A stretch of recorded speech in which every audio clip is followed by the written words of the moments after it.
Yay Media Group.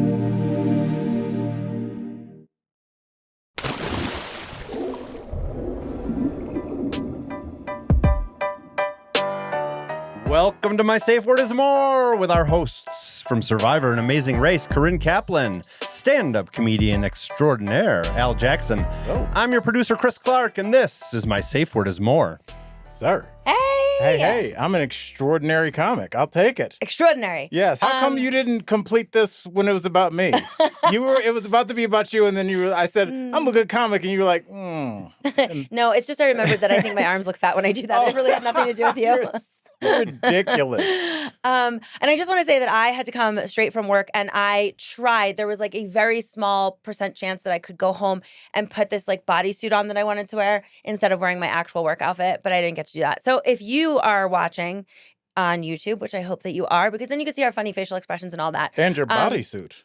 You would have been able to see a bodysuit. You will not. Wait, now. but what?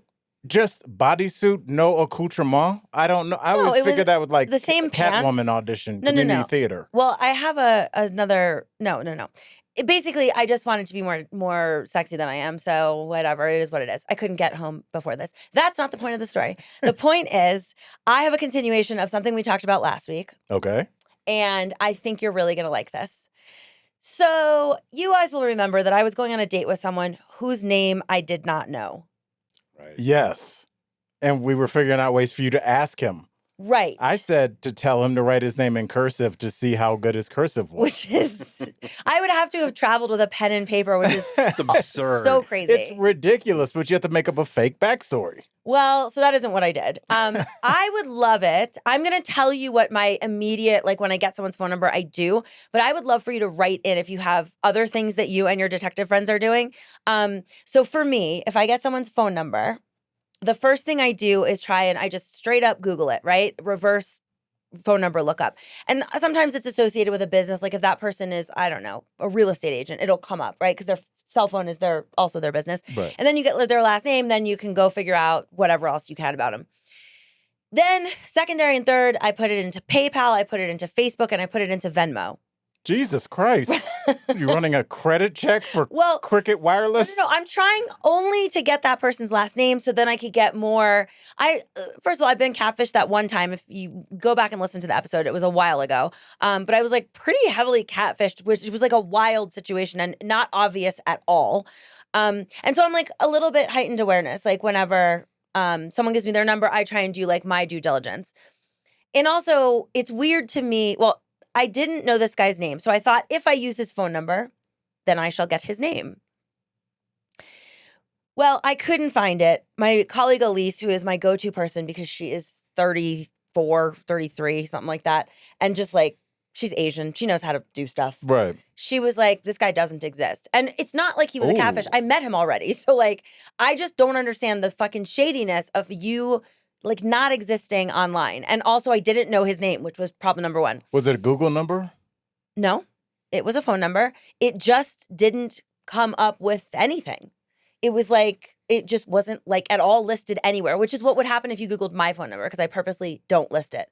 But it's shady when someone doesn't list their shit unless they're like me and are very famous. Aren't you trying to get somebody that's like you and like-minded, somebody that also thought to not list their phone number? Listen, this is a guy that's under 6 feet. That's nobody. His phone number should be listed. Maybe his last name is like he's sitting on like the Hefner estate or like Nickelodeon money or something. All right, maybe. Anywho, my brother, who is not, I wouldn't say particularly tech savvy, but I don't know if it was, I don't know why he was able to do this and none of us other people could. Like I solicited Elise, Jess, like other friends of mine to work on this. Nobody could come up with anything. My brother figured it out. And he's like, oh, he lives in this city and this is his name. And I'm not going to give away his first name, but it is an extraordinarily ethnic name. Like, it's really insane. I've never even met someone with this name before. The idea that I couldn't remember that just speaks to how Ambien rattled my brain is. Really? So he gave you his real name? When you heard it, did you go, oh, yes, yeah? Yes, I did because I remembered him giving me his name and it was like, the Americanized version of the name. And then I said, he goes, but that's not my real name, but that's what I go by. I go, well, what's your real name? I mean, I have a difficult name to pronounce. And then he said it, and this gibberish of a real name, I was like, I don't know. I logged none of it into my brain. But now I have enough information. I have his name. Rich kid? Unfortunately not. Okay. Now, I thought, because he was like living in a really nice house, like I Zillowed it, like it's a nice place. By himself? Well, we'll get to that. I thought so. One would assume. Anyways, let's get into the date, shall we? So when he arrives, he is, I cannot stress this enough, probably like a top 5 nicest humans I've ever met. But to know me is to know that I think nice is a compensating mechanism and not really a personality trait. Like, he's kind and he's sweet and he would make a girl very happy. He was still not tall enough. And so when he arrived, he said to me, first of all, he says, which is crazy town. He says to me, he goes, do you know my name? Really? Yes. Because he knew that you didn't. He must have realized that like I was incoherent. But I mean, I thought I was fine. I was, I had been drinking since 4 p.m. We hung out until 3 a.m. I wasn't great, but I didn't know he knew that I wasn't great. I always feel like I present very sober even when I'm not, but you do kind of. But that's how all people think. I know, yeah. I know. Till they found out that they got fired at their office party the night before. Okay, so you guys are just buckle up. It's about to get really good.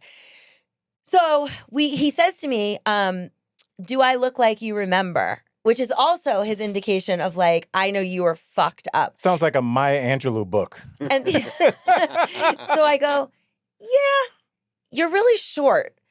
I just said that. And he was like, I'm not, though. I'm 5'11" and a half. Like, I'm like between 5'11" and 6 feet. And I was like, And he's like, I'm as tall as I was when you met me the other night. And I was like, this was a problem the other night as well. And he was so nice. And I felt so bad, but I wanted to be honest. And unfortunately for me, my honesty stops and starts. Like, I become like, yes, I want to be honest, but also I don't really like this confrontation and I don't want to make this person feel shitty. But like, you already did. I know. Too late. Yes. I don't know your name and you're shorter than I thought. So, okay. Let's get going. We get to dinner, and when we sit down, I was like, he picked this really nice sushi restaurant. He picked me up.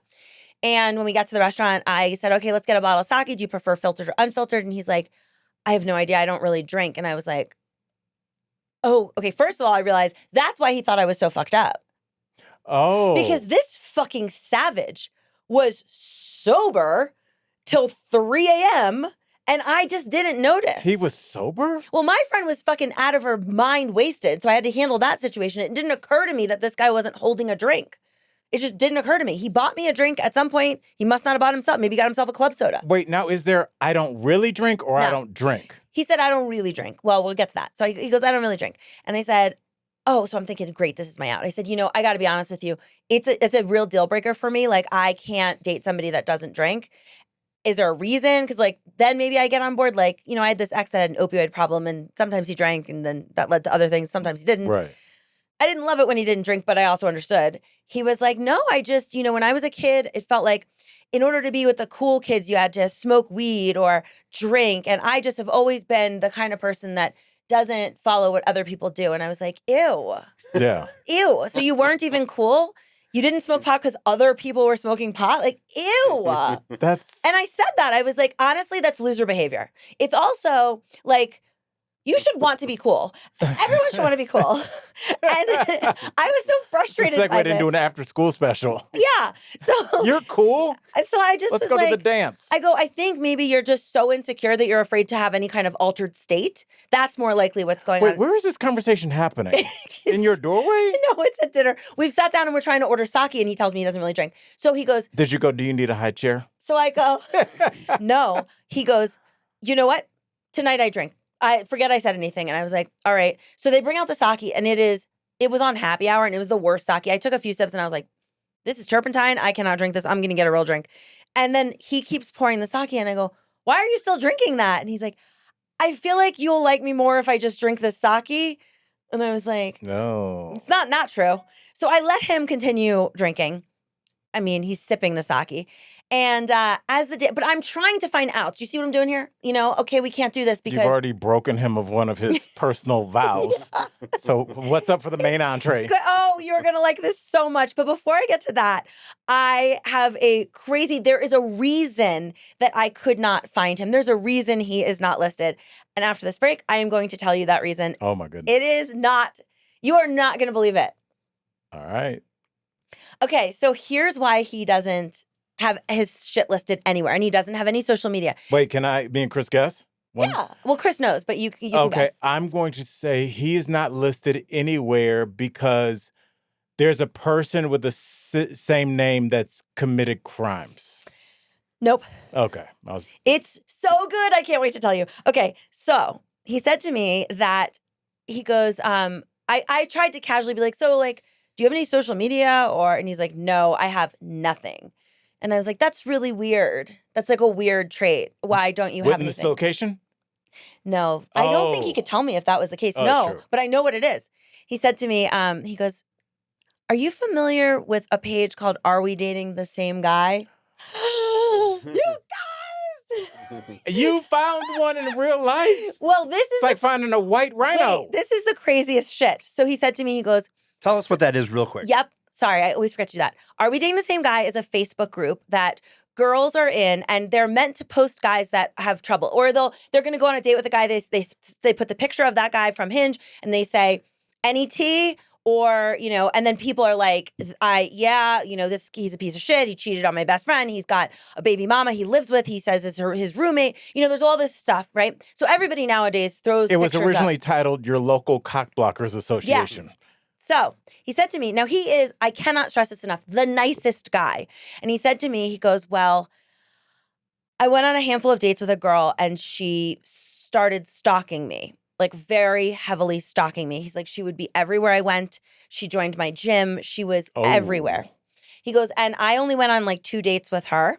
It didn't work out. I let her down gently. She's a mom of several kids. Like, he didn't think anything was out of place, but he did notice that he kept seeing her everywhere, which was very strange. What happened is he started going out with other women. He was on Hinge. He met other girls, went out with them. And then after 1 date, 2 dates, they would drop off and no explanation. And he was like, I don't get it. Like, I don't know what he started to do like inner work. Like, what am I doing that is like, why can't I get past like a second date? Finally, 2 girls in a row do this, or 3. The final girl says to him, I'm not going to see you again. I just want to let you know that you are posted about in a group, but I can't share the post with you and I can't tell them that I'm dating you. But like, it's really bad shit that someone's been. So this girl, the stalker, went on Are We Dating and started claiming he abused her, he hit her, like all this shit, which is exactly why, I don't believe women thing. She was using, not a feminist over here.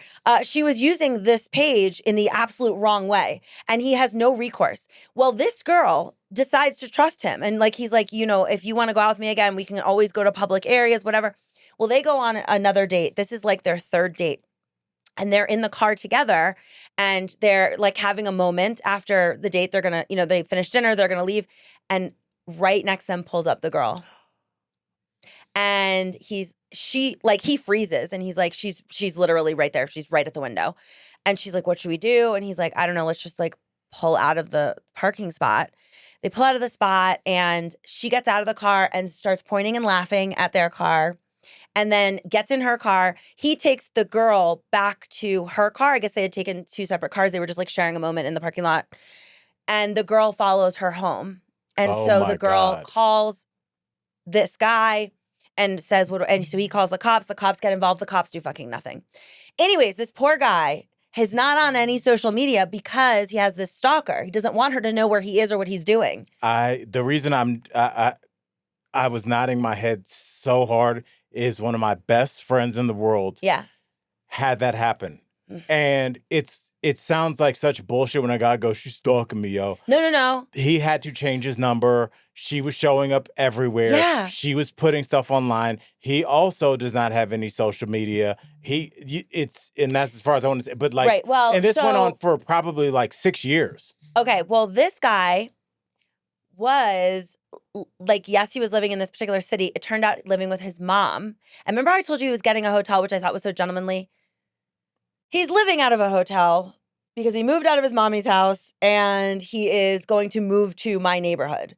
And so he's like, I obviously don't want to give too much away because I don't want this girl following him or finding him. He's a nice guy. Just say the microtel. Our listeners are okay. The what? The microtel. You don't know what a microtel is? No. Yeah, you've been on the road in the Midwest. A microtel? No. Yeah, they're like, Chris, you've stayed at a you know the I've not. Really? Microtels are in the Midwest. They're like Motel 6's cousin that lives in the other county. It's just like an adjacent Motel 6, maybe a level up in between like a Super 8 and Motel 6. Huh. Yeah. You never stayed like at a microtel? 7-Eleven and a come and go.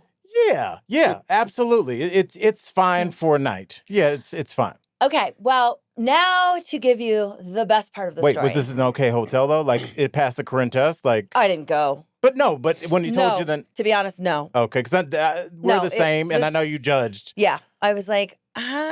What hotel would you have been okay if he was like, I'm staying at the Hyatt Grand? Ritz. Hyatt Grand?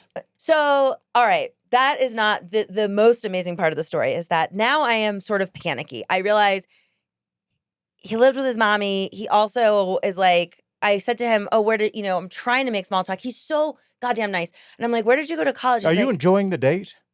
No. Not at all.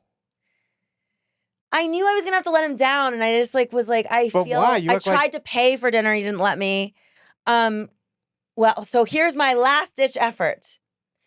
We get in the car, and he's like, "Can I?" I go, "Oh, it's getting late," and he's like, "Well, it's 7."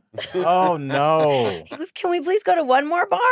And I said, "All right, I'll go to this cider place that's near me." So we're driving to the cider place, and I look in the passenger side door. And I see the worst thing I could see in a vehicle. Do you want to take a guess as to what it was? Preparing for Life as a Parent. A book. Wow. Not a bad guess. Okay. No. It was a Bible. Oh. So this is what I do. Like I found a bomb on an airplane. I go, what is this? What is this? And he's like... Usually you're holding panties when you yell that. And he goes, it's a Bible. And I said, why is it in your vehicle? Are you reading scriptures at traffic lights? Must you review the Bible? Like when you're in the car wash? Like, I'm like, I can't understand this. And it looked really used. And he's like, I don't really practice. Like, I don't go to church. I go, I'd rather you go to church than you carry around a Bible. And he goes, it's my childhood Bible. And I was like, that's even worse.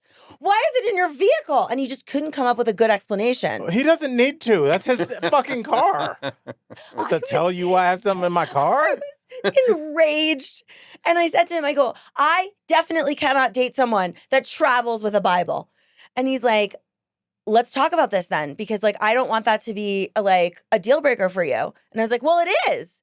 It is a deal breaker. I'm not dating someone who has a Bible in their fucking car. Meanwhile, I have a car mezuzah because my grandmother gave it to me. It's not a book. But anyways. It's still religious. Yeah. If someone found that, I'd be like, oh, my grandma gave it to me. But nevertheless. That's his childhood Bible. So why is it in his vehicle? Because he's living out of a hotel and I guess he doesn't trust that it'll be safe in the hotel. I don't know. But basically, he said to me, he goes, I really try to live my life like Jesus. But beyond that, I'm not religious. And I was like, but you see, I have a problem with that also. Like, I basically work for Satan. I can't date someone that's trying to live his life, like, be kind unto others. I literally just pitched a story to Chris where he was like, this is too mean, I think. I think you're going to lose people. Yes, that happened. Mentally, internally cyberbullying this chick. See, I wholeheartedly push back on that. Look at me and Sar. I'm horrible, and she's the nicest person you've ever met. You need the balance. Well, he then says, he goes, Corinne, if this is that big of an issue, I will throw it out at the cidery. I thought you were going to say, and then he called you the C word. I'm back in. Volunteered to throw it away. Oh, no. Yeah, we're going to have to cut this story. This is, wow. I know. And so I was like, no. Because obviously, if I'm not going to date him, Did you go, no? that trash can. Yeah, I wanted to be like, we're going to burn it first. Oh. We're going to have to definitely cut that. It's weird because you have a set of physical parameters that must be met and a set of personal parameters that the person must have. But it seems like it's always going to be two different people. The 6'6" good-looking guy is always either going to be kind of like too dopey for you. But the shorter guys are like, hey, I got dinner. I made plans. Here's what happened. I'm still like chilling. You know, like I know, but like you have to do that. You're fucking 5'11". Of course you had to. But the 6'6" guy doesn't have to do that. No, he doesn't. I'm saying he doesn't. That's fine. I'll pay for dinner. If you're 6'6", it's fine. This guy also had no college degree, which I know not everyone's like that, but I'm very judgy about that. About not having student loans? I'm like, good for you, bro. I mean, my opioid ex didn't have a degree, but he also made like millions. This is not the situation that this person is in. Okay. Anyways. Do you think he was doing okay for himself? No. Okay. But anyways, I didn't know how to handle it because I'm a fucking pussy, and Franny's gonna kill me when she listens to this. And hi, Franny. She listens to all of these. She is a world-renowned dating coach. She's done a TED Talk. She loves love, and she doesn't like ghosting. And so I was like, well, if I can't ghost. So he said, the next text, he sent me several texts. We went back and forth, and he said, what are the chances I could see you after you have dinner with your friends tonight? This was on Saturday night. And I just wrote back, 0. Oh my God. We're gonna have to cut this episode. This is like a real brutal. Yeah, I know. See, the cyberbullying would have been better. No, it would not have. This is like a service people pay for when they hate themselves and they call up and just like let you be mean to them for half an hour. To be clear, I do feel very badly. But I think Clearly. I feel so bad that I'm now using it for content. Would you, if to do it over again, if you had to do one thing over, what would you do differently on the date? On the date? Or just I would like have not gone on it. On the entire, would you have not chastised him about his height or his Bible? Would you have hoped that you remembered his name? I stand by that. I'm making him a better person. I'm making him drink, making him at least hide your Bible. Don't make it visible. The worst thing about his situation is he dated a crazy person, got out of it, changed his life around so he could start going back on dates. And one of the first dates he goes back on, she's like, you suck. Yeah, I know. I just kept being like, I was like, I feel like you haven't lived at all. Like you didn't do any drugs. You don't drink. You didn't go to college. Like what the fuck have you done? My dream would be to hear his account of this all. Oh, yeah. He'd probably be nice enough to come on. He probably would. But, it's like when Sarah and I first started dating, she said she had a conversation with one of her friends because they were like, well, what did he do to get all his stuff stolen? And so because when something weird happens to you, it makes people that don't know you go, well, what did you do to lead to that? So I don't know. It seems like you could have given them second dates just to kind of like, when Exxon spills a bunch of oil on some ducks, they clean them up and get them back out there. Like you should have cleaned them up a little bit, reintroduced them into the wild. The campsite rule, leave it better than you found it. I think I did. Okay, I fixed a couple of things. We have to go to break, but afterwards, I'm going to tell you an insane story of just right on par with everything we're talking about. Like something that you could do, and then that person can't look past it. Okay, like insult their religion? Okay. Yeah. All right, so I just want to say, if you would like to write in either a story you just want me to cover or you have advice questions for us, you can email us at mysafewordismoreadvice@gmail.com. This got sent in so many times that like I'd be remiss not to cover it. So y'all know I spend half my time in Utah, right? Like I love Utah. This is not something I'm familiar with. So it says AITA, and I could not for the life of me figure out what that was. I told Chris to Google it because I'm not going to. Wondered if you know what that means. Because I know AMA is Ask Me Anything. AITA. Am I the asshole? Oh my God, that might be it. 100%. Oh, yes. Oh, wow. Word. I would not have gotten It's a common one. Oh, I was thinking like, ain't it tough? So I didn't know. I don't know. All right. Am I the asshole for not believing my boyfriend suddenly became gay due to the altitude difference when he was on a work trip in Utah. What? I have been to Utah. I just flew back from Utah last night, and I have never wanted to munch box while I was there. So I'm not sure if this guy has a leg to stand on, but let's hear him out. She said, I can hardly believe I'm writing this or that it happened, but I am, and it did. Here we go. I am 28. I have been with my boyfriend, who's 29, for 3 years. Every now and then he has to go to Utah for a few days because his team has a customer service branch that operates there. I got a text from one of his coworkers who has become a friend of ours, and it said that on the trip, my boyfriend cheated on me with some guy on the customer care team. What a fucking narc. Like, why did the coworker go out of his way to tell on him? That's so weird. They have something between them. Yeah, that's what I would spin this if I was the one that became gay. So she said, I did not believe it at first, which means she believes it now. Because first of all, my boyfriend has always identified as straight. And second of all, I just couldn't believe it. When he got home, I asked him about it, basically expecting him to confirm it was nonsense. Instead, he got very quiet, had us sit down and said he had to tell me something.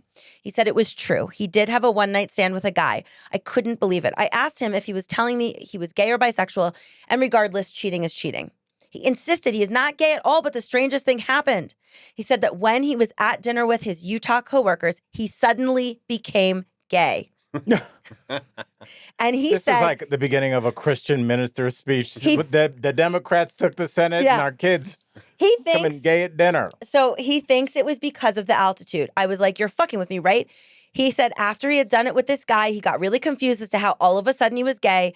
And he said that higher altitudes can have an impact on how people think and on their emotions. And he thinks that the high altitude made him gay temporarily. Well, then wouldn't everybody that takes a flight be gay? He said as soon as he landed back home, he was back to being straight. Sea level. Yeah.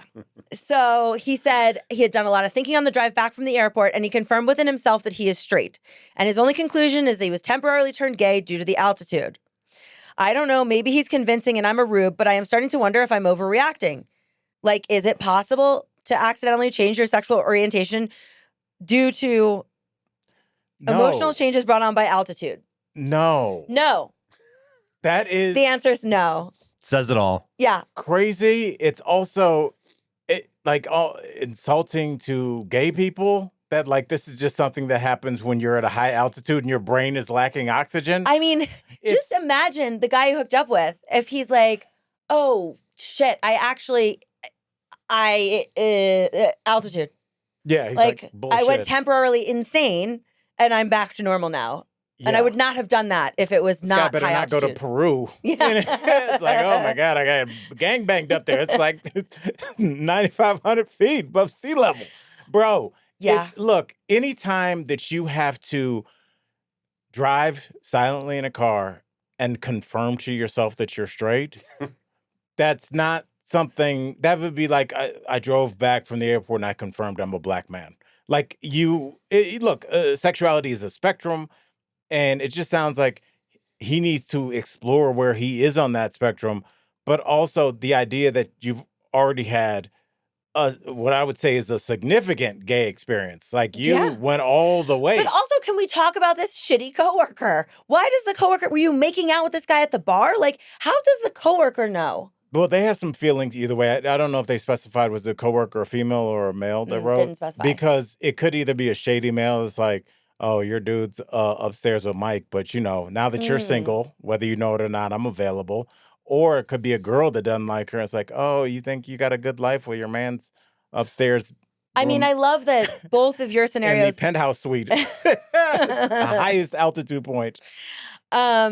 Well, I like that you didn't choose the path of this person cares deeply for this girl and is like, I don't want you to. Yeah, I don't take that. No, because even in those rare situations, I wouldn't even say that they're that rare. When you do find out that somebody you truly love is being cheated on, that doesn't come out in your fucking mouth shut. Maybe you do, maybe you don't. Because I've thought about that. Because everybody's like, look, that's not my business. I'm not going to get involved. You know what? Initially, I would be with you. But I know you, and I know Chris, and I know myself. The second or third time where this person that's cheating on your friend is snuggling up on him and like, yeah, babe, we're gonna move. We're gonna sell this house and move to DT. And you're seeing your friends make plans with this person. It would be hard to stomach. I think to see it over. If you just knew it, And you were like, that's their life. Well, I don't see them that much. If my goal is to break them up because I don't want this fucking dude around, sure, maybe. I would have to have, there had to be a motive in it for me. I am generally not, you know what, mind your own fucking garden. Like I have seen a lot of shit in my day. Like I have seen men who I know, I have seen plenty of doctors at conferences. I have seen shit go down and I'm like, not my problem. But you weren't close with their wives, were you? Close. Not, I'm no, aware but of them. Even like, for the most part, like that's the other thing. Usually in a couple, I'm usually friends with the dude. And then I meet the girl and I like or don't like the girl. But the girl isn't my primary friend. And a lot of my dude friends cheat. And I'm just like, I'm nice to the mistresses also. Could you do this podcast with me if you knew Sarah was cheating on me? And like kind of flamboyant, like telling you, showing you pictures. Yeah, so I guess in my case, it's always the dude. Right. If she was cheating on you, yeah, you're my initial friend, so I would. You see, like you can't do it long term because everything you say to them, you just know that something really bad's going to happen to them. It's like watching a movie you've already seen where you're like, I know it's going to be bad. Trust me, I'm selfish. I want to not say anything because I don't want to be in the middle of your dumb drama. But it's also a weight on me that every time I see you, I'm like, don't bring that dude to my Super Bowl party. Like, you know what I'm saying? Like, it's a thing because he's also kind of playing me like, I got your girl and I'm going to drink up your liquor too and then I'm going to bounce it. I don't know. For me, I couldn't do it. Can I just put this out there? There is one place you could go to and you would turn gay. Okay. Any guesses? Feel like somebody's going to get it. I'm going to say... Are you at home screaming, listeners? Because I bet somebody out there is like, oh, I know where... Key West? Nope. It is called prison.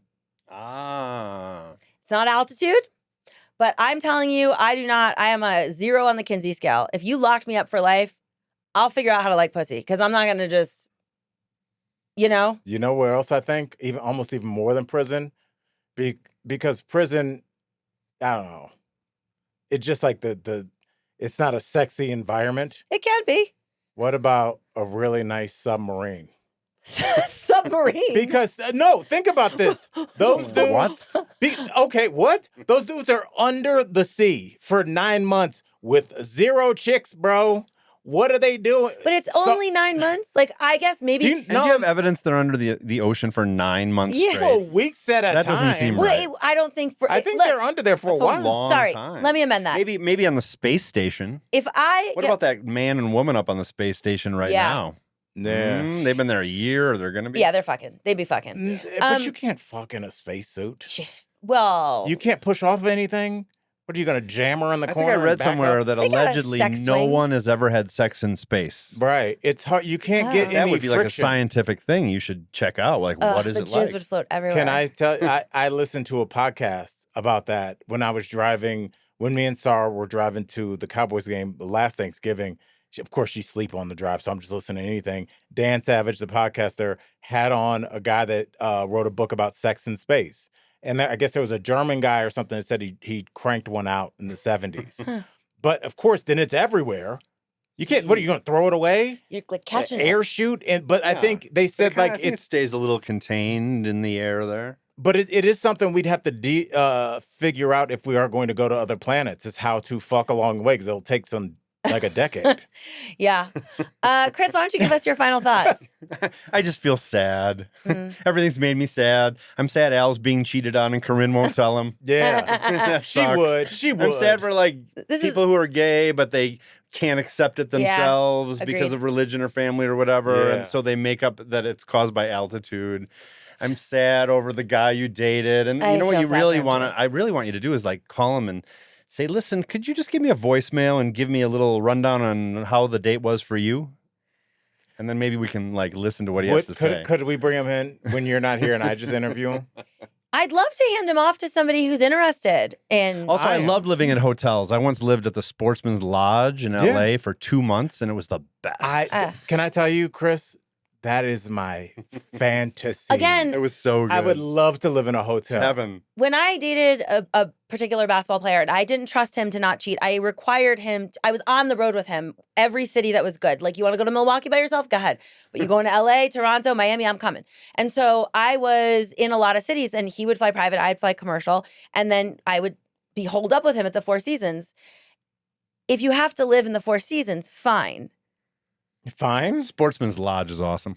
Okay, but this hotel, no.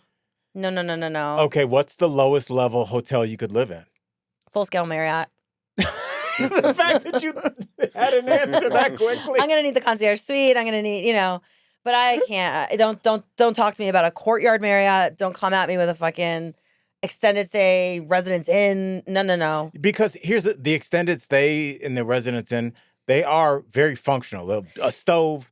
But a stove with 4 eyes on it. I mean, it turns into what I call a sad dad pad. No, but it's like there's no arch. It's got to be a sexy hotel on some level. Yeah, those never have, like, Courtyards. All those, the extended, they never have like room service. Like, the reason the Four Seasons was decent to live out of is because their room service kicks ass. Yeah, hot tub, pool, great bar, a nice robe. I got to put on my roby.